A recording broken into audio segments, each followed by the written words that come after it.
Alam po lahat tayo ngayon na excited na makinig ng salita ng Panginoon na ihatid po ng ating mahal na pastor, Pastor Ian Paras. Sige po, palakpakan natin ang Panginoon sa buhay po ni Pastor Ian. Thank you, Brother Alex. Sige po, mas malakas na palakpak pa kay Jesus. Good morning po sa lahat. At kung kayo po'y birthday nyo, happy birthday po. Whether advance or in the past po, no? And then pangalawa po, happy anniversary sa mga nag-anniversary po. At pati na rin po kina Sister Juliet Lacson and Brother Ray. God bless you po. Welcome po muli. Ngayon ko po kayo nakita kasi nandun po kami halos na po. Sige po, pakibati po ninyong katabi nyo ng pinagpalang umaga. And advance happy Hearts Day, no po? Amen po. Pwede po ba tayong lahat ay tumayo? We will just be reading a portion of Nehemiah chapter 1. I'll be reading from the NASB 1995 edition of the Bible. Look at it on Nehemiah chapter 1, verses 1 to 5 po. No po? Nehemiah chapter 1, verses 1 to 5. At patuloy po, let's bring our Bibles. At patuloy po, let's take note. Para sa ganun po, nakakabawas po yun ng Alzheimer disease. No po? Lalo po tayo po ay, nag-a-advance na. Okay. So the Bible says, Nehemiah chapter 1, verses 1 to 5. The words of Nehemiah, the son of Akaliah. Now it happened in the Mount Kislev, or November-December po yun, in the 20th year, while I was in Susa, the capital. Verse 2, that Anani, one of my brothers, and some men from Judah came. I asked them concerning the Jews who had escaped and had survived the captivity and about Jerusalem. Verse 3, typo, they said to me, the remnant there in the province who survived the captivity are in great distress and reproach. And the wall of Jerusalem is broken down, and its gates are burned with fire. Verse 4, when I heard these words, I sat down and wept and mourned for days, and I was fasting and praying before the God of heaven. Panguli po.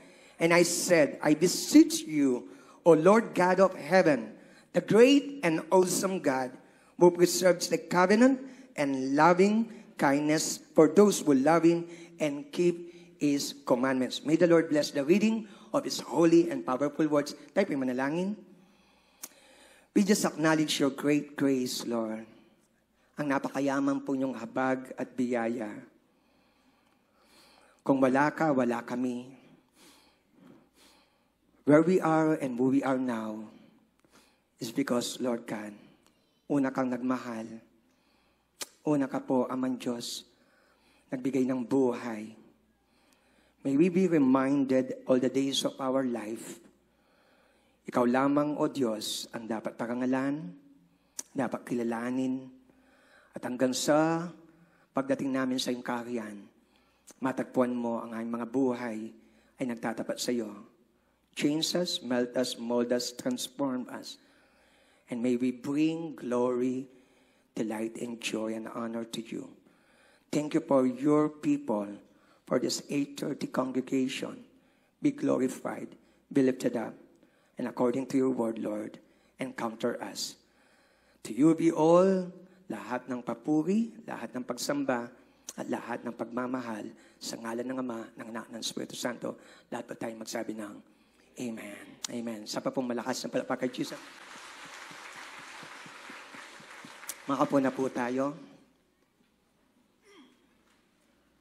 Sa ating pong church, we are encouraged as we go sa na pinaka-team natin for this New Year of 2025 na ang ating pong basahin, aside sa mga binabasa nyo, is the book of Nehemiah. Every week po, ito po ay nagbibigay po ng chapter. It has only 13 chapters po. No po?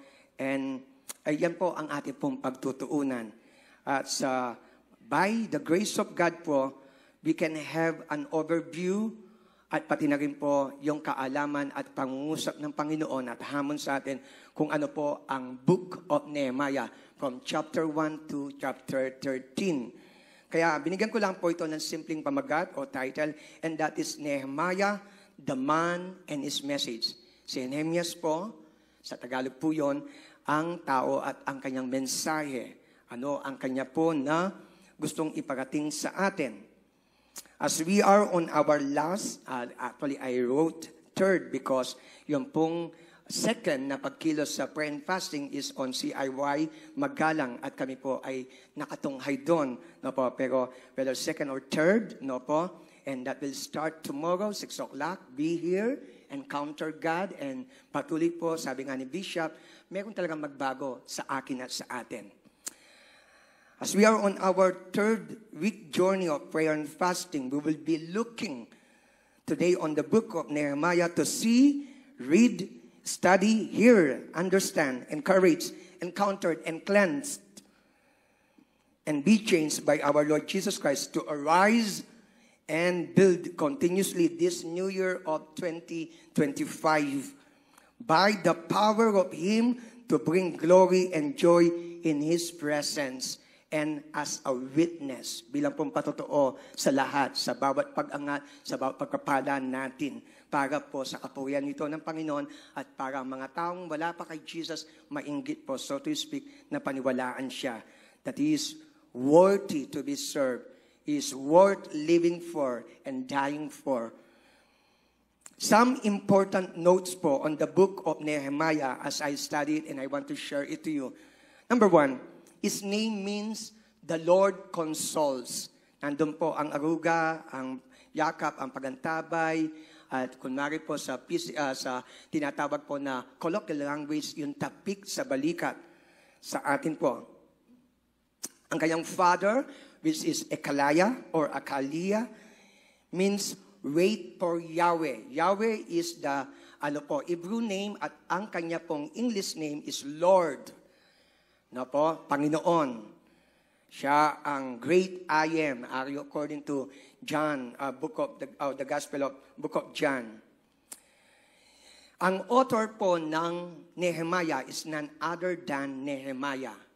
Kinopya lang po ito ng scribe na si Ezra because he is always speaking in the first person na pagsasalita po. Kita po niyo sa verse 1 yan. Siya ang author. Originally po sa Hebrew Bible, Ezra and Nehemiah is only one book po. Magkasama po yan. Isa pa po na gusto ko pong makita natin.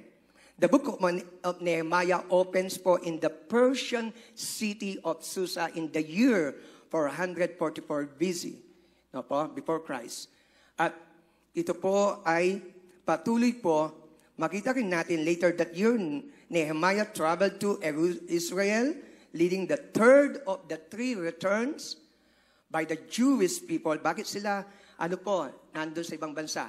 Kamukha po natin silang matigas ang ulo. Alam natin ang tama, alam natin ang basto, alam natin ang hindi karapat-dapat sa Panginoon, ngunit hindi ako makuha, hindi tayo makuha sa tinatawag ko na unang sabi, unang palo, unang warning, at kinakailangan po because of the great love of God, kailangan pang paluin at ang final na pagpalo if you will study the book of Nehemiah, and I encourage you to do so, na makita po ninyo ang final na ibinigay na pagpalo ng Panginoon kahit sila ay bayang pinilit dinala po sa isang bansa na hindi kumikilala kay God. And yet may plano doon ng Panginoon. So sa bawat pagpalo ng Panginoon sa atin, it is a must na tayo po ay makinig at patuloy po tumalima. Dahil po meron na tayong sariling layunin, sariling gusto, without the Holy Spirit na makuha ang ating kalooban, ipipilit natin ang gusto natin. At sila po ay pinalo at hanggang ngayon po nangyayari yan. Look at the nation of modern Israel. Marami pa rin po nagbabalik doon.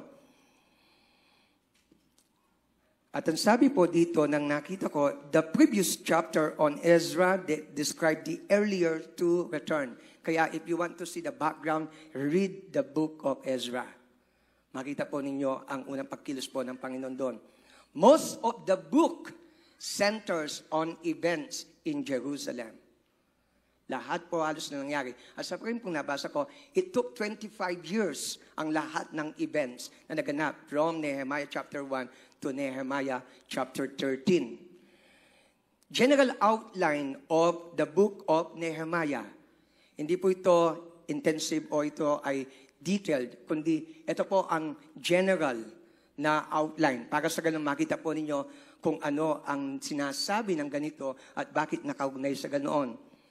Number 1, the cupbearer to the king who cares. Nehemiah chapter 1 verse 1 to chapter 2 verse 10. Number 2, he is the rebuilder of the wall and gates of Jerusalem. Nehemiah chapter 2 verse 11 to chapter 6 verse 19. And lastly, he is the bringer of revival. Pagpapanibagong sigla o buhay and reformation, pagtatama ng mali. No po? Nehemiah chapter 7 to 13. That is the general outline of Nehemiah. At pwede po natin itong mabasa, pwede natin itong maintindihan. Now, let's focus on the person. Kaya ang ating pong title is Nehemiah, the man, and his message. At makita po natin dito, ano ang relevance nito o ang kaugnayan nito o patungkol ito sa atin. Actually po, only the name of Nehemiah ay na-mention sa book of Nehemiah. You will never find it again sa other 38 books ng Old Testament and 27 books ng New Testament. Dito lang po siya nakapatungkol. At halos lahat po ng mga Bible scholar, preacher, and teachers, when it comes to leadership, is a model na kinikilala po.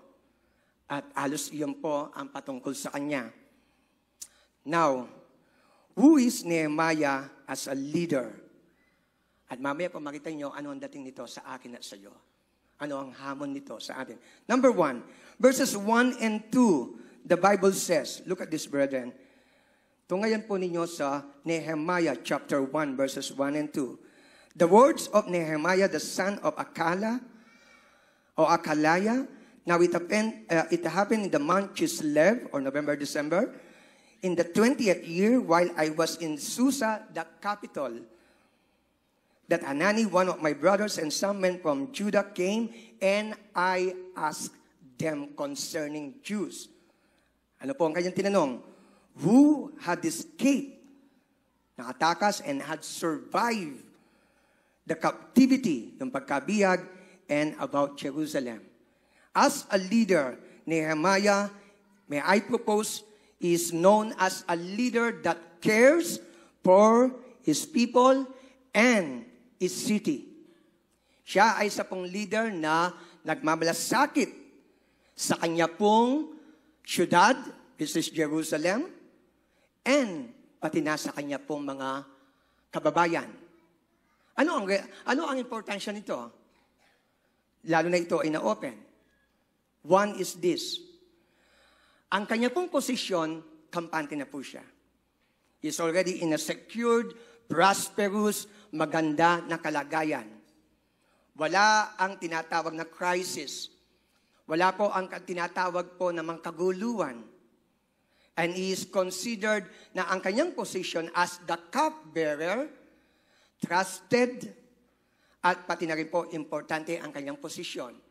Because as you look on the other background po, ang inumin ng hari po, dumadaan muna sa kanya. At kagaya ng mga napag-usapan natin, nakaraan po, kung ang hari po, lalo na kung hindi nila gusto, siya po ay iinom, ang una pong titikim nito ay ang cupbearer. At kung may lason, unang mamamatay ang cupbearer. Now, hindi lamang po siya cupbearer, he is considered also na trusted advisor. Whether ito po ay patungkol sa kanyang sinasakupan ng hari at meron po siyang trusted position. Kaya nga po kung babasahin nyo, and by observation, na Nung aalis si Nehemiah, tinanong muna siya. Sapagkat ang kalagayan po ng buong nasasakupan po ni King Artaxerxes, ang unang nakakaalam, hindi lamang ang hari, kundi ang kanyang trusted. Why did I mention it na he cares? Sapagkat nagtanong siya, tinanong niya ang kanya pong kapatid na si Anani. At ang sabi niya, kumusta na sila? Ang name of Nehemiah ay the Lord that consoles. So, dumali sa kanya ang pagmamalasakit. At dumating po sa punto na pwede na siyang hindi makialam. May nabasa po ko kanina. Ang sabi niya, for every information that you and I receive, it calls for an obligation. For every information. Kaya nga, yung walang malasakit, ayaw makaalam. Because sa pagmamalasakit, mayroon pa sakit. At dito po si Nehemiah, tinanong niya ang mga Hudyo. Hindi niya nalimutan, okay ng kanyang lugar, okay ng kanyang kalagayan, who cares? Bakit pa ako magmamalasakit? Why will I trouble myself? Tapos po, nang malasakit siya. Pakitanong po niyong katabi niya, kumusta ka na?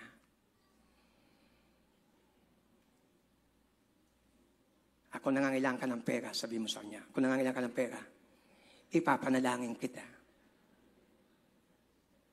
Pangatlo po, sabi niyo, pwede mo kong lapitan sa lahat. Huwag lang ang pera. Joke lang. Ang malasakit po siya. And that speaks volume sa atin. Kasi maliit ang mundo ko, maliit ang pananaw ko. At kailangan natin lumawak. We need people that will care. Meron akong pinagmamalasakitan, kang ganito lang. Si Nehemiah, ang kanyang pagmamalasakit, beyond is prestige, position, power, and riches. May I remind you, brethren, na sa panahon na pinagpala ka ng Panginoon at ako, ay patuloy mag-isip tayo beyond ourselves. Amen. Kailangan po natin yon. Because Jesus cares. Ang sabi ng 1 Peter chapter 5, verse 7. Nagmalasakit siya. Bakit niya tinanong? Because ang kanyang tunay na puso, hindi niya nakalimutan, ang tunay nilang tahanan, hindi yung lugar na pinagdalan sa kanila. Ang tunay nilang tahanan ay ang Jerusalem. Practicality and application, we are meant to dwell in His presence. No matter what na narating, natanggap, nakakuha, na-achieve, tinabag tayo mamalaki sa kanyang banal na presensya. Lahat na nagmamahal kay Jesus, ang sabi ng Amen. Number 2, may I propose, is a leader that is contrite and prayerfully dependent before God. Sa isang ordinaryong tao na kung saan po basag, mababa ang kanyang puso, okay ng kanyang buhay. Wala naman siyang dapat pakialaman. Pero nagkialam po siya. Meron siyang malasakit. At ang kanyang puso po, kung babasahin po niyo ang buong chapter 1, just look at this prayer. And I want you na gawin na lang po niyo ito mamaya. Or pag-uwi. O kaya, kung mababanan niyo, ang kanyang puso ay nakasentro sa Diyos sa lahat ng sitwasyon. Is contrite, basag ang kanyang puso, at prayerfully dependent fully before God. He is a builder. Siya po ay magtatayo. Pero ang una niyang ginagawa, nakipag-usap sa Diyos. Look at verses 4 and 5. Nehemiah chapter 1. When I heard these words, ano yon? Sira ang gates ng Jerusalem. O ang wall ng Jerusalem. At pati ang gates. Sa Bible po, ang sirang wall, it signifies, aside sa physical and political and social. It gives confidence, boundaries, at protection. Pero sa Bible, in relation to Nehemiah, sira ang wall ng syudad na mahal ng Diyos sapagkat sira ang relasyon ng mga taong pinili ng Diyos. Any broken walls sa ating buhay, no matter na ito ay maliit o ito po ay malaki, brethren, it must cause an alarm to us na ang maliit na kompromiso, maliit na kasinungalingan, maliit na kasalanan is kasalanan sa harapan ng Diyos. Nag-withdraw ang kamay ng Panginoon. Kaya kung babasahin po nyo ang prayer ni Nehemiah, sabi niya, "Oh Lord, ikaw ang keeper of the covenants. Pero Lord, kinikilala namin, nakalimutan ka namin. Kaya pag mayroon po tayong nakikitang mali, kasama ako doon, kasama ka doon." Madaling manisi talaga ako at tayo, pero kailangang magsisi bago manisi. Lahat na nagmamahal kay Lord,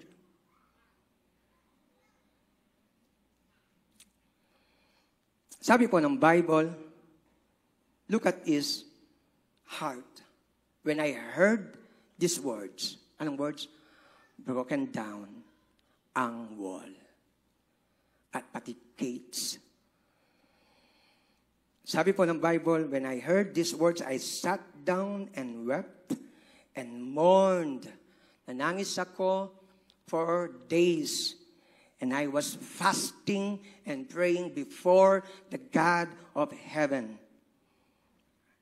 Verse 5. And I said, I beseech you, nakikiusap ako, naniniklod ako, Panginoon. O Lord God of heaven, the great and awesome God, who preserves the covenant and loving kindness for those who love Him and keep His commandments. Na kahit matindi ang nangyari, malalim ang ugat ng kanilang pagkabagsak, patuloy pa rin niyang kinilala ang Diyos ang nagahari magpakailan paman. Sa lahat ng sitwasyon natin, nakatayo ka man o nabuwal, nakasala o ikaw ay tumatakbo na may katagumpayan, never forget the awesome and mighty God.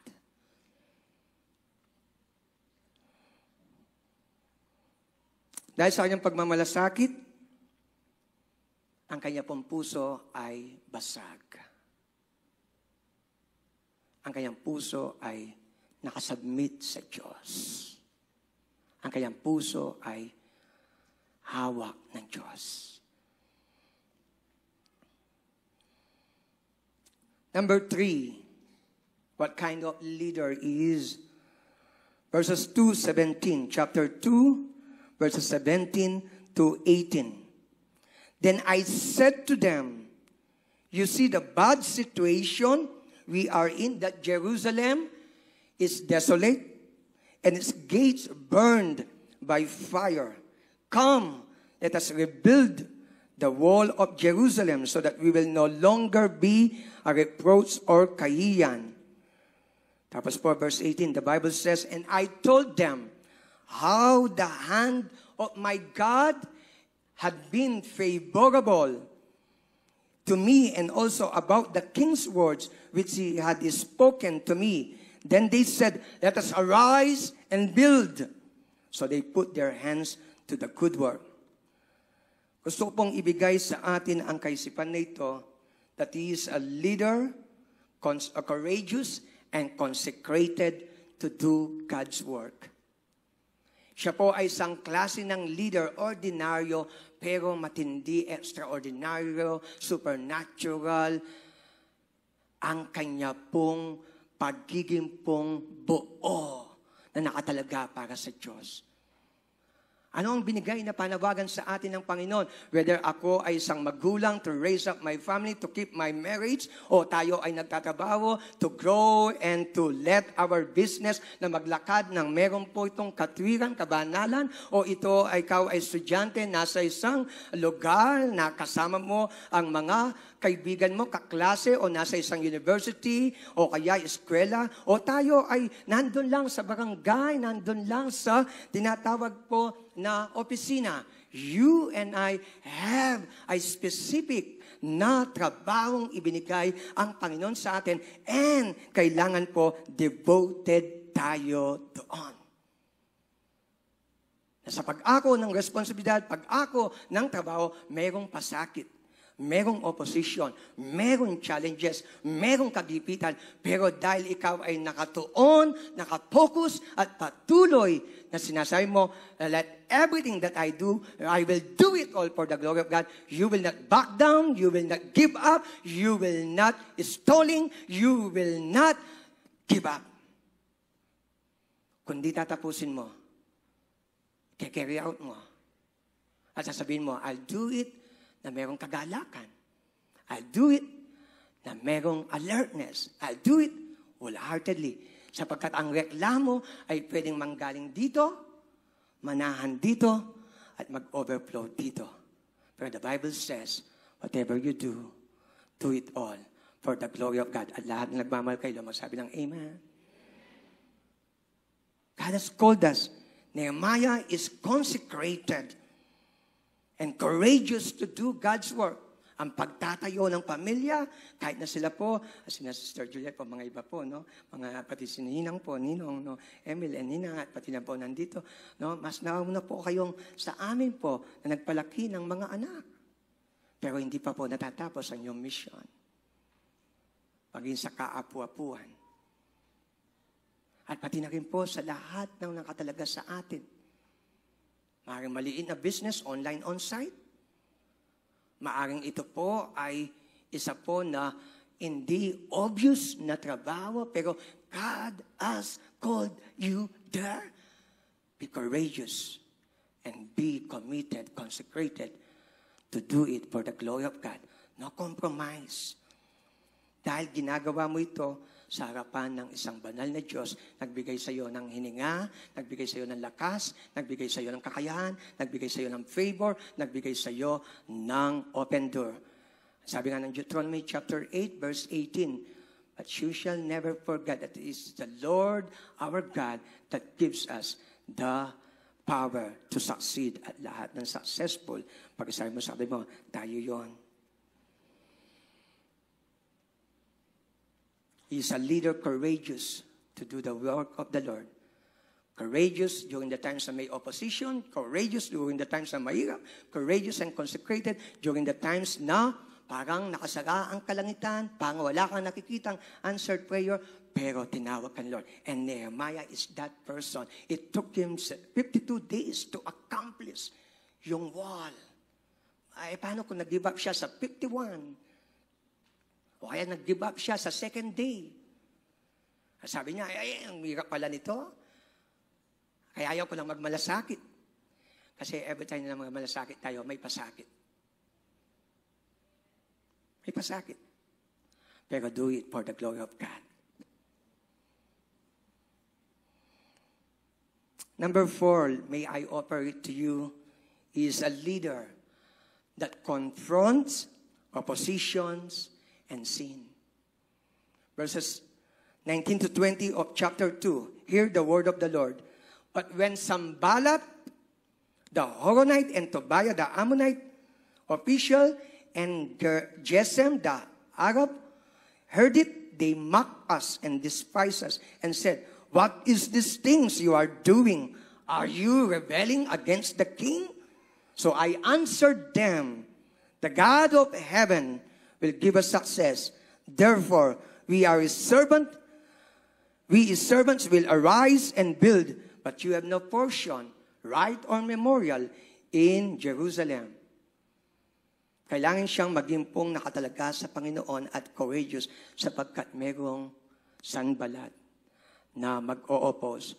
Whenever we are building something, whether sa sarili natin, sa pamilya natin, sa mga anak natin, sa ating pong tahanan, o saan man lugar tayo nandoon, God did not promise that it will be easy breezy, but God promised na kung kailan mahirap, ang grace ng Panginoon ay nandoon. At dito po, gusto ko ang kanyang buhay sapagkat sa kanya po na patuloy pag-ipag-usap at pagharap sa mga problema, sa kanyang pagkompronta sa lahat ng sitwasyon, hindi niya ginamitan ng tinatawag po na, ay kaya ko ito, ay strong personality ako, ay charismatic leader ako, ay may resources ako. Hindi niya ginamitan yon. Palagi po siyang connected kay God. At dahil palaging connected kay God, nang meron pong mga taong naghahamak sa Kanya, hindi siya naubusan ng katapangan upang harapin ang sitwasyon.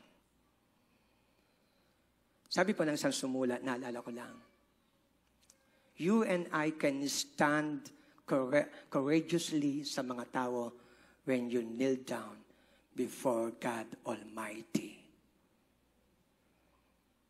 Bago siya ahahayo, kausap niya ang Diyos. Hingi siya ng favor, kausap niya ang Diyos. Harapin niya ang mga sitwasyon, meron ng backup at puno siya ng prayer. At patuloy po, nagkakaroon po ng success. Ano ang mga kinompronta po ni Nehemiah aside kay Sanballat? At pati na rin po kay Tobiah. He confronted discouragement sa kanyang pagbibuild, sa kanyang pagtatayo po na mangyari ang kalooban ng Diyos. Maganap ang nasain ng may kapal. Discouragement. Every time you and I have a worthwhile endeavor na maitayo sa buhay natin, sa pamilya natin, sa tahanan natin, sa mag-anak natin, o kaya sa area of influences at maging sa business at sa pati na rin po sa academics o sa pati na rin po sa socio-political na kalagayan ng ating bansa, pag seryoso po tayo, sugado may opposition. At talamak po ang sasabihin ng mga kunwari sa darating na eleksyon, wala tayong magagawa, nandiyan ang corruption. You and I have something na hindi kayang bilhin ng ayuda, na hindi kayang bilhin ng pera, and that is your clean conscience before our God. Your vote matters. Your life matters. Imagine, kung ang lahat ng yung nag-umpisa sa isa, sabi, wala namang mangyayari, tanggapin ko na lang. At kung yun ang nagsabi na isa, tapos samahan siya ng 1,000 na po ang mga tao na kung saan iginibat nila ang kakayahan nilang magbigay ng changes. Naalala po niyo yung isang awit, it only takes a spark to keep the fire going. At it will take only one spark ng pagsiklab upang magkaroon ng wildfire sa US. It will take only one lies na patuloy na inuulit-ulit hanggang ito ay tanggapin na katotohanan at ang katotohanan ay kilalanin na ito po ay mali. One man can make a big difference. At pagkasabi mo sa akin mo, ikaw yon at ako sa grace ni Lord.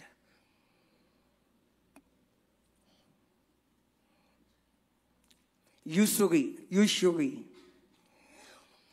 A little bit na po ito. Gumaganon. Usury. Nehemiah chapter 5 verses 1 to 9. Overview na lang po. Ang ibinigay ng Panginoon sa kanyang bayang pinili, tulungan ang kanyang kapwa Hudyo.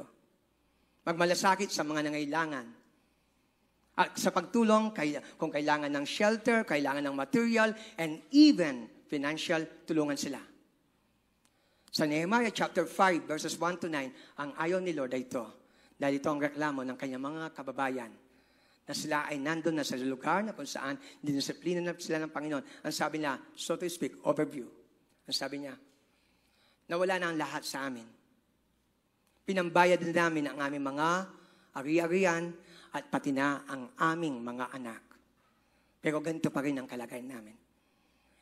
Doon against si Lord. Sa sobrang kanila pong nasabi niya, tutulong sila, higit pa sa 5-6 ang binigay. Umabot po ng 5-8. Joke lang po yan. Pag sabi mo, nagbibiro lang yon. Pero ano ang totoo? Ito po. They will need to help ang mahirap at nangangailangan. At kung tutulong sa financial, kung basahin nyo ang Nehemiah chapter 5, ang sabi ni Nehemiah, hindi ba niyo alam? Ito ang sinabi ni Moses. Kaya kinorek sila. Dapat magmalasakit kayo, ang sabi.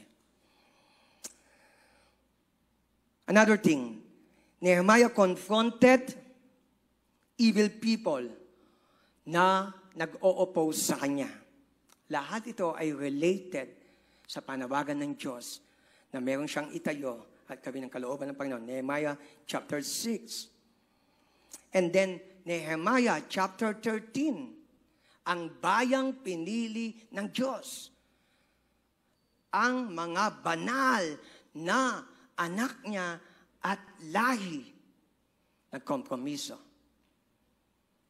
Napabayaan ang templo, napabayaan ang banal na syudad, napabayaan ang pagsamba sa Diyos, at automatically, meron pong downhill na trend. Pag napabayaan ang relasyon sa Diyos, madaling magkompromiso. At yun ang nangyari. Tinanggap nila na sila ay sila ay nagkasala. Nandun sila sa lugar na dinisiplina sila ng Panginoon. Alam po yung ginawa nila? Nakipag-relasyon sila nang hindi nila kapwa sumasamba sa Diyos. Nakalimutan nila ang sinasabi ng 1 Peter chapter 2, verse 9. But you and I are chosen people, a royal priesthood, a people belonging to God. At lahat ng bayan at bansa at tao na para sa Diyos magsabi ng Amen. Never compromise your identity. Nagkamali ka, nagkasala tayo, mahina ka, at pero ikaw ay kumikilala kay Jesus at sinabi mo siya lang ang tagapagligtas mo, anak ka pa rin ng Diyos. At bilang anak ng Diyos, kumilos tayong bilang anak niya. Let me offer this before we end up in a few moments. Some lessons we can learn from the book of Nehemiah. At I will encourage you po, basahin niyo po. Every day, a chapter a day or 2 chapters a day. 13 chapters lang ito. May po kayong makikita.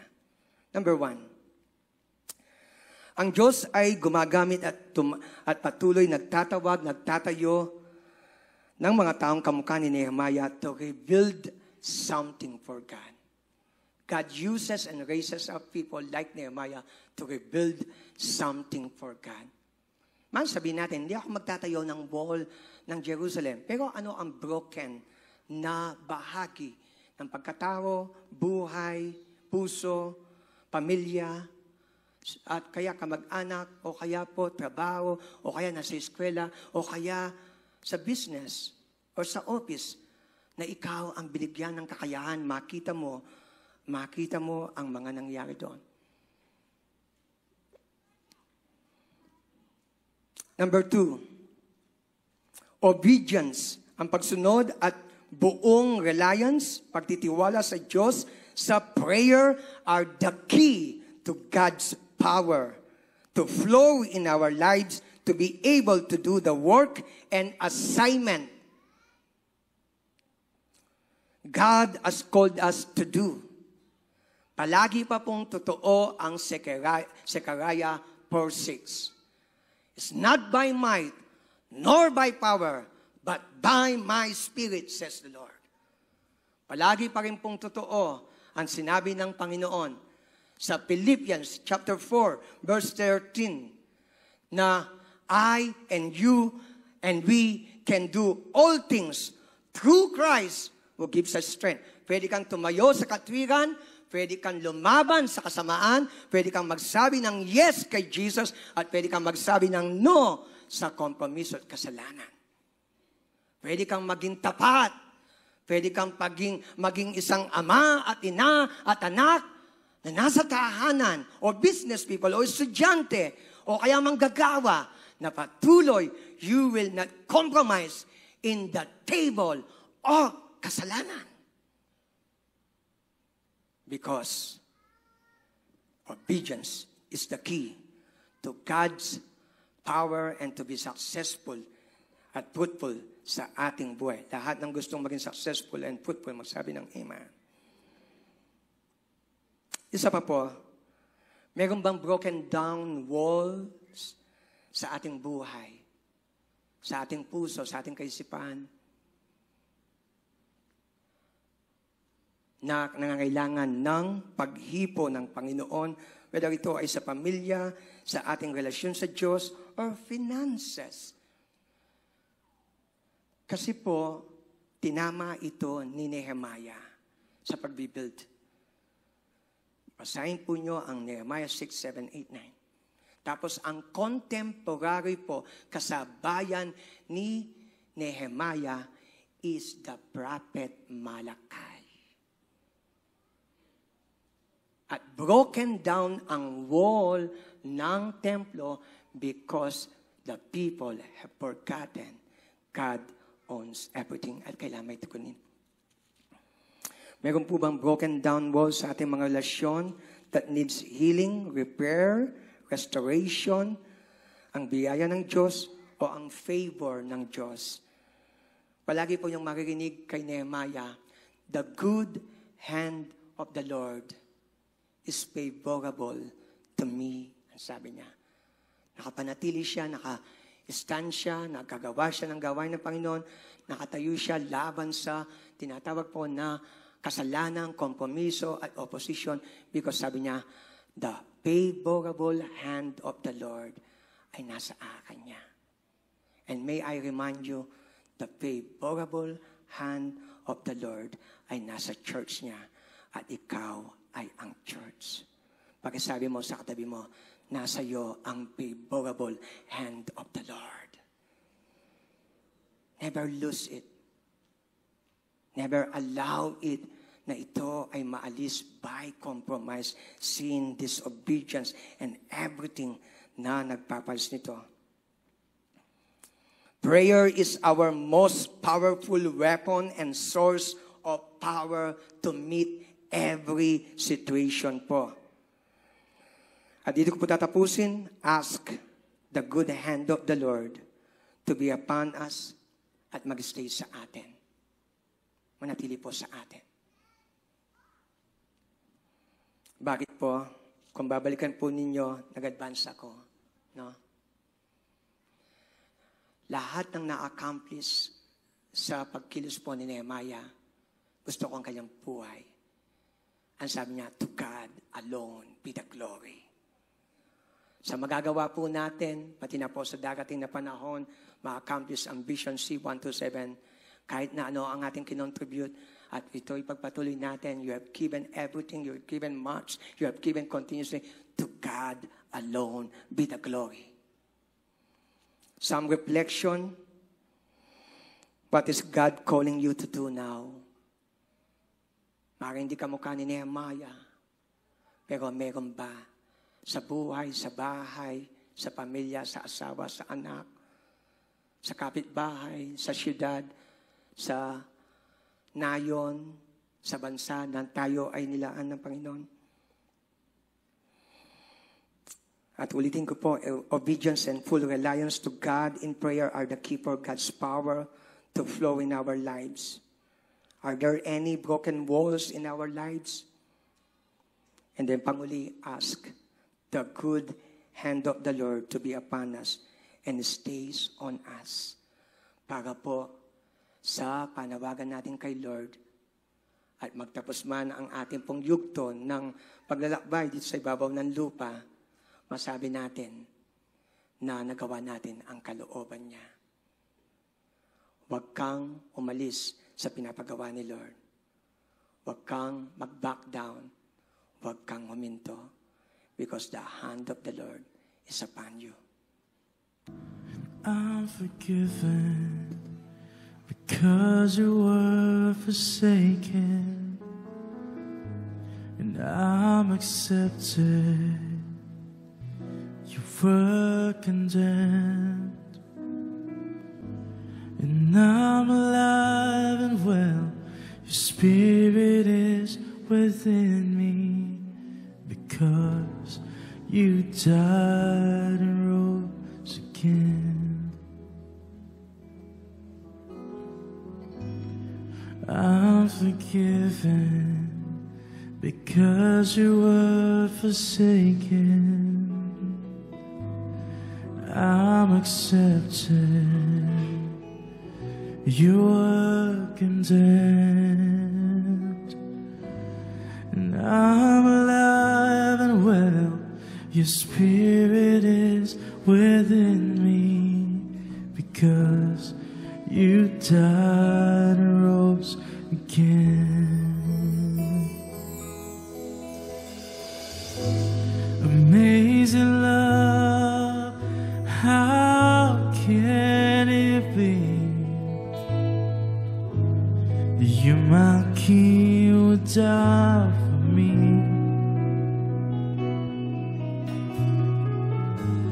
Amazing love, I know it's true. Then it's my joy to honor you in all I do. I honor you.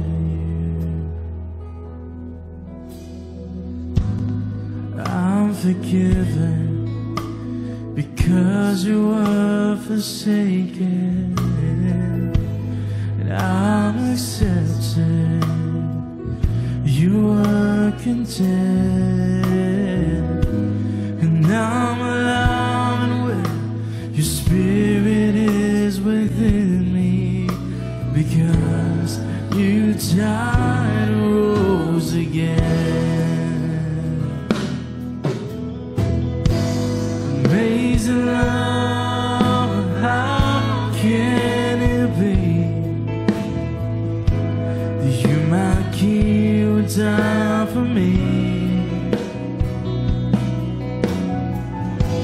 Amazing love, I know it's true. Pwede pong tayong lahat ay tumayo. It's my joy to honor you.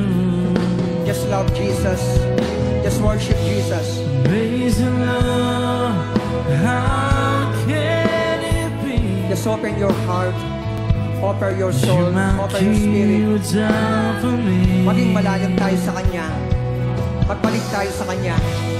Amazing Maging devoto tayo sa Kanya. love, I know it's true. And it's my joy to honor you. Oh, amazing love, how can it be? You, my King, would die for me.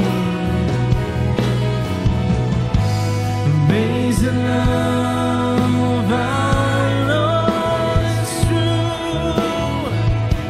And it's my joy to honor you in all I do. I honor you in all I do. I honor you, and in all I do, I honor you. Before we partake sa Holy Communion,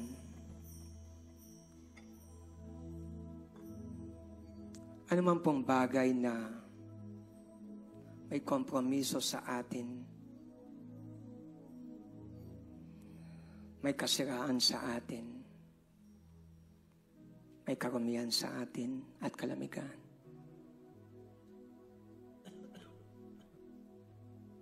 Confess it before the Lord at iwanan natin to sa kanyang harapan. Namatay si Jesus, hindi tayo sa napakalaking kasalanan. Namatay si Jesus dahil sa kasalanan. Napako siya sa krus, hindi dahil sa malaking kasalanan. Napako siya sa krus dahil ikaw at ako ay makasalanan. And now, pinili tayo ng banal na dugo ni Jesus. Mabuhay tayo, buo para sa Kanya. It's not worth it, brethren, ang magtampisaw at lumangoy at kahit ang isang paa ay patuloy lamang po na nakababad ng konti sa anumang karumihan kasalanan. Let us be holy. Let us be righteous. At magapoy ang puso natin para kay Jesus. Because you are called by Him. Sige po, kahit ilang sandali, ano ang mga bagay na sinasabi ni Lord, hilingin natin ang kanyang kalinisan. Sanctify us, Lord God, for your word is truth. Purify us, Lord, because you are holy. Lahat ng mga gawa ng kaaway na napaintulutan at na-entertain at tinanggap na parte ng buhay at nakasanayan, forgive us. Sa mga salita, kaisipan, gawa, at pati sa mga puso namin. Search us, O God, and know our hearts. Try us and know our thoughts. And see if there be any wicked ways in us. Let us desire you, Lord. Help us to honor you. Let the cleansing power of the blood of Jesus make us holy, whole, and consecrated. And help us, Lord, in the fullness of your Holy Spirit to serve you all the days of our lives. Thank you for the power of the blood of Jesus that sanctifies us and that makes us whole and holy. Receive it, brethren. Receive it. In the name of Jesus. In the name of Jesus. You and I are now worthy to receive the grace of God. Sapagkat ito ang aral na tinanggap ko mula sa Panginoon ang gabing siya'y pinagkanulo, tumampot ng tinapay at pinagpira-piraso ito. Ito ang aking katawan ay binibigay para sa inyo. Gawin niyo ito bilang pag-alaala sa akin. It was broken so that we who are broken ay maging buo. Receive the grace of God. Kaya hindi naman matapos magapunan, dumampog siya ng kopa. Sinabi ito, ang kopang ito nagpapatibay ng aking tugo. Tuwing iniinom nyo ito, inaalala niyo ang kanyang pagkapako sa krus, pagkamatay sa krus. Bought by the blood of the Lamb, nilinis ng kanyang banal na dugo. You can serve God with a holy, pure conscience. You can serve God wholeheartedly, faithfully, and prayerfully. And as we partake this Holy Communion, inaalala natin, may namatay para sa atin, para mabuhay tayo. Naghahari siya magpakailan pa man, naghihintay sa kanyang kalangitan. Mabuhay tayo ng may kabanalan. Ipagmalaki natin siya. Tayo po'y kumain.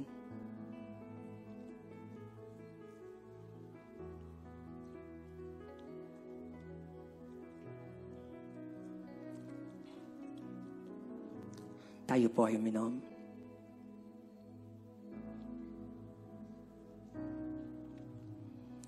Let's sing it again. Amazing love. And just declare how amazing is our God. He's in love. How can it be? You, my King, would die for me. Taas mo ang iyong mga kamay kay Lord. Amazing love, I know it's true. Receive the grace of God. And it's my joy to Receive the power of God. honor you. Receive the touch of God. Receive the favorable hand of the Lord. How can it be? You, my King, would die for me. Amazing love, I know it's true. It's my joy to honor you. Receive the freedom of the Lord. Amazing love, how can it be? You, my King, would die for me. Shout it from your heart. Amazing love, I know it's true.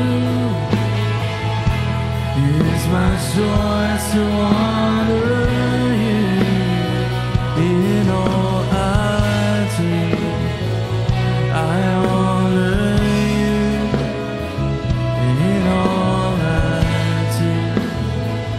I honor you in all I do. I honor you. Kayo po magkakamag-anak, magkakapamilya, habang nakataas ang ibang kamay nyo, maghawak-hawak kayo ng kamay. Father, we declare the full blessing of the Almighty God sa bagong buwan ng Pebrerong ito, ang taong kasalukuyan. That the gracious hand of the Lord ang maranasan ng iyong bayan at patuloy kasabikan kanila, patuloy samahan mo po ang bawat isa sa amin.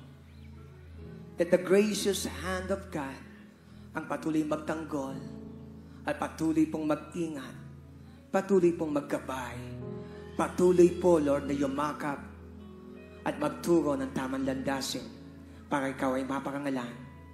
That the gracious hand of the Lord be open sa kanilang mga buhay na sa kanilang pangangailangan, ikaw ang kanilang patuloy pagkakatiwalaan. At pag ito'y napagkaloob, muli silang sasamba at magsasabi, napakabuti po ninyo at salamat sa iyong kagandahang loob. May the love of the Father and the grace of our Lord Jesus Christ and the fellowship of the Holy Spirit remain to one another from this time forth and even forevermore for His glory. And everybody will say, Amen. Amen. God bless you, church. Represent Jesus and go with God.